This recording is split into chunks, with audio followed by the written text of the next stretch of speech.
Shai, what'd you feel about that third quarter and the way that you all came out? Of course, defensively still with that same edge, but offensively able to find your spots, you and Dub. Yeah, we haven't had the greatest of third quarters this playoff run so far.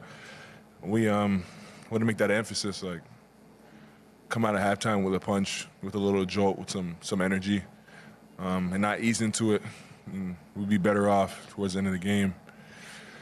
We just made that emphasis, and we didn't panic. Obviously, with the struggles in the first half, we missed a bunch of layups as a group. We missed free throws, like the easy ones, and we knew that we stuck with it. They would eventually fall, and they did.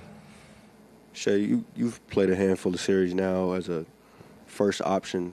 What have you sort of learned about how to process a game from quarter to quarter, how you value each quarter up until maybe the point it's time for you to close a game? Yeah, it's always a chess match out there. Like, you go out there, you have a base coverage, you have something that you want to start with, then you see how the game goes, and then you just read and react and adjust from there.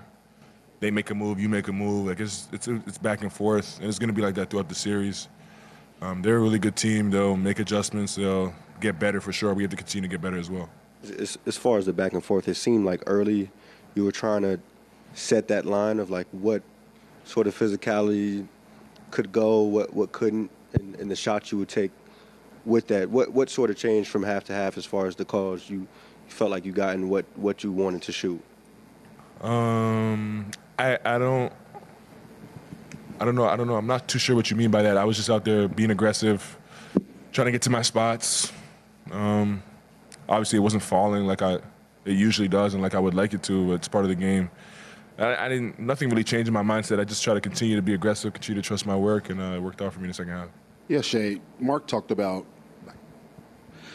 was just in here talking about how a guy like Kenrich, who didn't play in last series, coming in, breathes life into the team. And not just him, Isaiah Joe. First off, do you agree with that assessment? And then what does that do for you guys on a night like where your shots aren't falling? Yeah, absolutely. Every series is different, and every game in every series is different. Different matchups. You need different things for different opponents. So, like, our readiness as a group has been special, and we're going to need it the further we go. But those two guys were nothing short of who they've been all year. Like, guys who play one night, not play the next night, play 30 minutes a night after that. Like, they are always ready. They know what they bring to the team, and they go out there and do it at a high level. And then that's why they were ready for their moment tonight. But, yeah, we don't win this game without those two guys, and hats off to those two guys. And those two guys are who they've been all year, and that's tough to do through the ups and downs and the emotions of, like, playing and not playing. So, yeah, hats off to them, too, for sure. Yeah, Shai, Mark was talking about how he thought it took you guys a little time to recalibrate with the different style of opponent. Did you feel that at all during the game, that you have to remind yourself, oh, this isn't Denver anymore? It felt different from jump, more like pressure-oriented. It feels like a little more physical. But at the end of the night, it's basketball. They throw you a problem and you have to solve it, whatever it looks like, and that's what it is every night, and that's what it was tonight. They had different coverages, different personnel out there, and we have to attack it and work together as a unit to solve the problems out there, and we did that tonight, especially in the second half. Andrew Schlecht with The Athletic. Shai's kind of a follow-up to that question. Specifically, what did it feel like going from playing 7 games of a lot of zone defense, to playing against man defense in this game? Yeah. Usually in the NBA you see man, and we're comfortable playing man, and the zone was a wrinkle, but it ultimately made us better for sure, and we can feel that. By the end of the series, we were attacking it way better. We knew what we were getting to. And the possession that they threw zone out there, we got a dunk like right away. Like, you could just feel us getting better at it, and that's what it's all about. That's what the first game of the season is about. That's what the first game of the playoffs is about. That's what the last game of the playoffs is about. Like, just continuing to get better through the experiences, and you'll look up and be where you want to be. And that's all we can control. Like, can't control what they throw at us. We can just control how we attack it and how we approach it. And that's what we did last series. And this series will look different, and we'll do the same thing. Shai, you mentioned that this team didn't panic. You've been a leader of this team for a while now, but how would you describe what that process has been like of leading by example? Yeah, it's just true to my personality. Not always the loudest guy in the room or say too much, but my energy and effort and what I put on the floor speaks louder than anything. And that's just how I try to not only go about the game, but go about life. Like, actions always mean louder than words, to me especially, so that's just how I go about it. Shai, the defense kept you guys in the game Correct. early on before your offense could really find a hold. With the way you guys were forcing turnovers, do you think there's some correlation between them launching as many threes because maybe they didn't feel like they could bring it into the teeth of the defense, and is that kind of the strategy you guys had, was forcing them to kind of do things out of character? Yeah, I have no clue what they were thinking. I don't know how to answer that one. We try to play to our identity on both ends of the floor, and then just read and react from there. I don't know. I can't answer that one for you. But yeah, we try to play to our identity defensively, and we did a good job of that. And the defense definitely gave us life early in the game and kept us in it for sure. Shai, Game 7, Kaysen sets a career high in the playoffs for assists. Tonight, he's got 7, a new career high in assists off the bench. What are you seeing from him as a playmaker for you guys, and being able to facilitate for others? Yeah, Queso played point guard in high school and college. You guys, you might forget that. This is his role in the NBA. But he's a really good basketball player. He knows how to play, he knows how to read the game. And we're seeing him grow as the games go on, and that'll continue for his whole career. He's a guy that soaks things up quickly, has a great feel out there on both ends of the floor, and the sky's the limit for Queso. I've said that before. He's a really good player. Yeah, Shai, you guys didn't play the two bigs together as much as you usually do. Went small a fair amount and still held them to 20 points in the paint. How were you able to keep them from doing any kind of real damage in the paint?